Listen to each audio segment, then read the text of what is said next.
Hey everyone, today we're going to continue talking about 3.6. This time we're going to talk about the quotient rule. Yesterday we did the product rule. If a function can be defined as the product of two functions, we can call them u times v, then the product rule is right here. The quotient rule is a little bit tougher. Here it is, the quotient rule. If you have a function that's defined as the quotient of two functions, meaning a function in the numerator, function in the denominator, and you can't find a way to unify them, you have to use the quotient rule. This is the quotient rule. So assume the function f of x is u over v. So some function right here over another function right there. And what you do is, to find the derivative of that function, you take the v, the denominator, times the derivative of the numerator, u prime, minus, this is hugely important, this is a minus. Product rule has a plus in the middle. So many students just carry the plus over and use plus in quotient rule as well. It is not. In quotient rule, it's a subtraction. Subtracted by the numerator times derivative of the denominator. But that's not all. You also have to divide the whole thing by the denominator squared. It's v times u prime minus u times v prime all over v squared.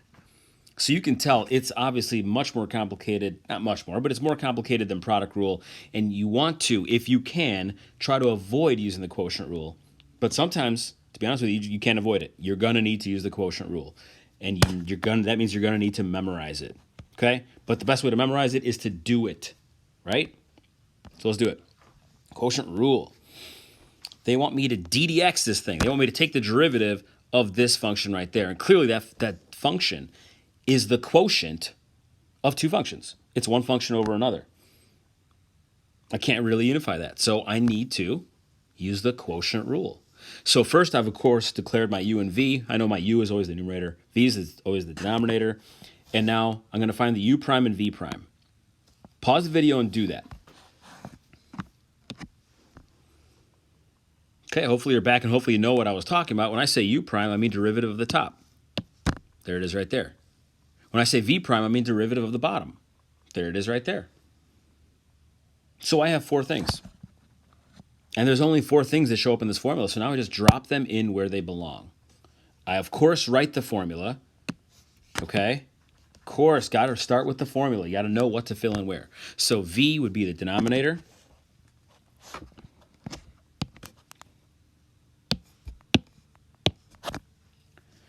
The denominator, not the derivative of, just v, the denominator.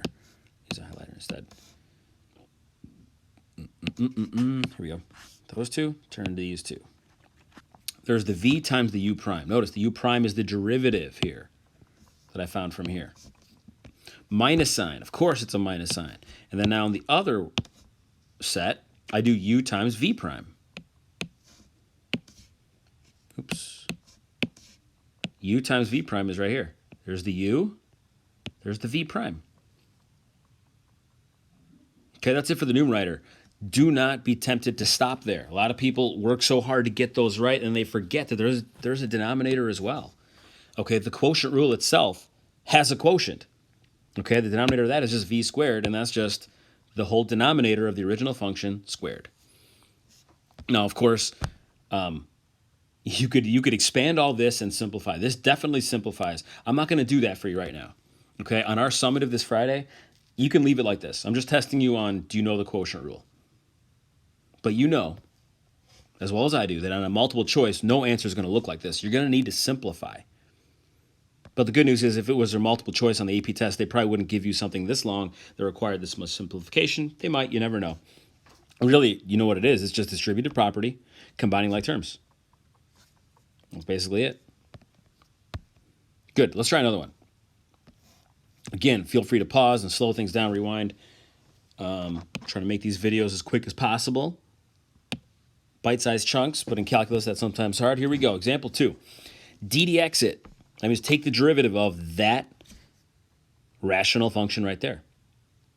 It's a rational function. Clearly, it's a quotient of two functions. That means it's a function divided by another. So I want everyone right now to declare, well, the u and v is already declared for you. It's always the same. You find u prime and v prime. Should take you 10 seconds. Pause the video, find it. Okay, there they are.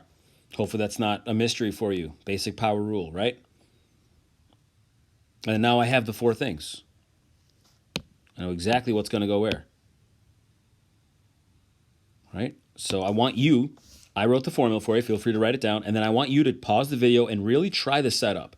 Try it. It's okay if it's wrong. There's no one looking over your shoulder. It's okay to get mistakes. In math, you have to make mistakes to learn. So I want you to try to set it up, and then I'll reveal the answer. Pause now and try it. Okay, welcome back. Hopefully this is what you got. I'm going to do the old arrow trick to see where everything goes. Okay, this is V. Because the V went here, right? U prime, of course, right there. The U is the numerator, goes right there, times the V prime. That's right there.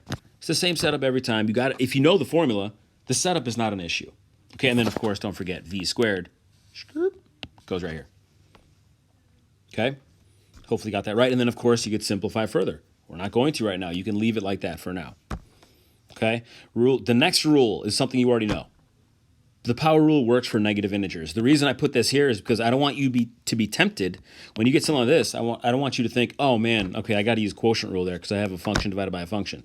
You could, and you'll get the right answer, but you will take forever to do it for no reason.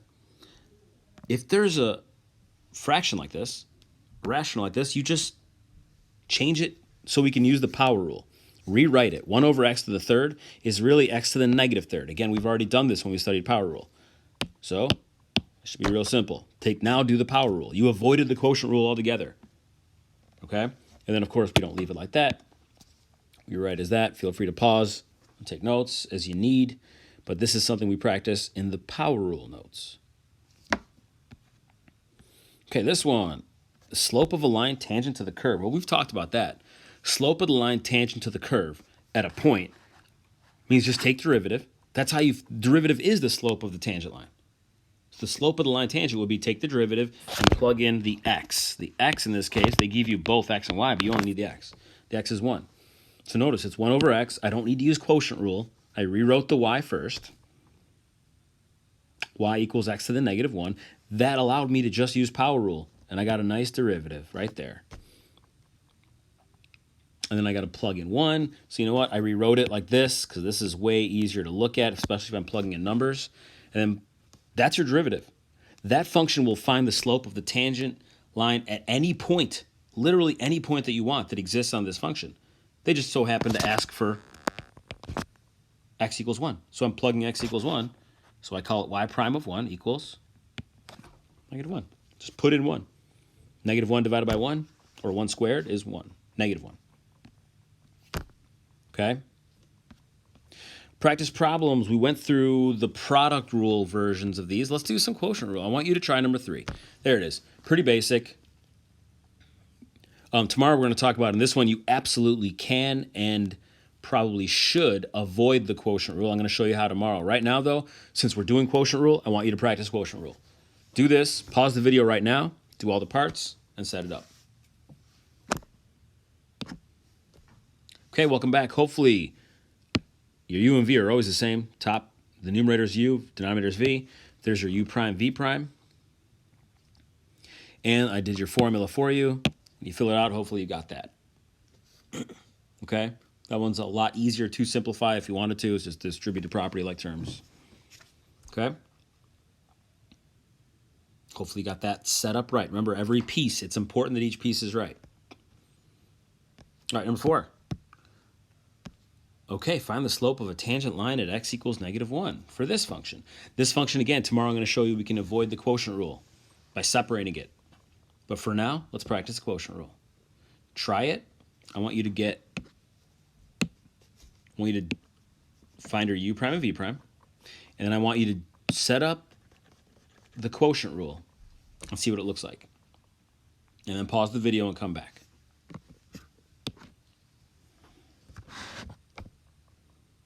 Okay.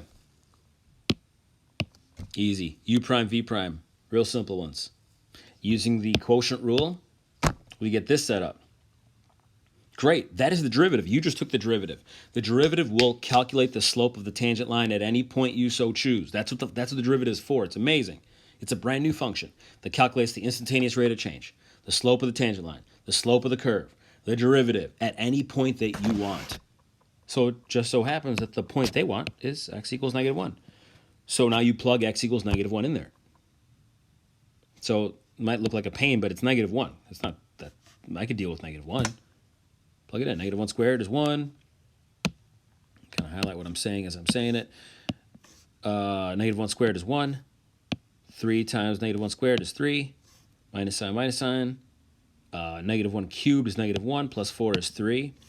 2 times -1 is -2. And then divided by -1 to the 4th. That's just 1. There you go. I did order operations, simplified it.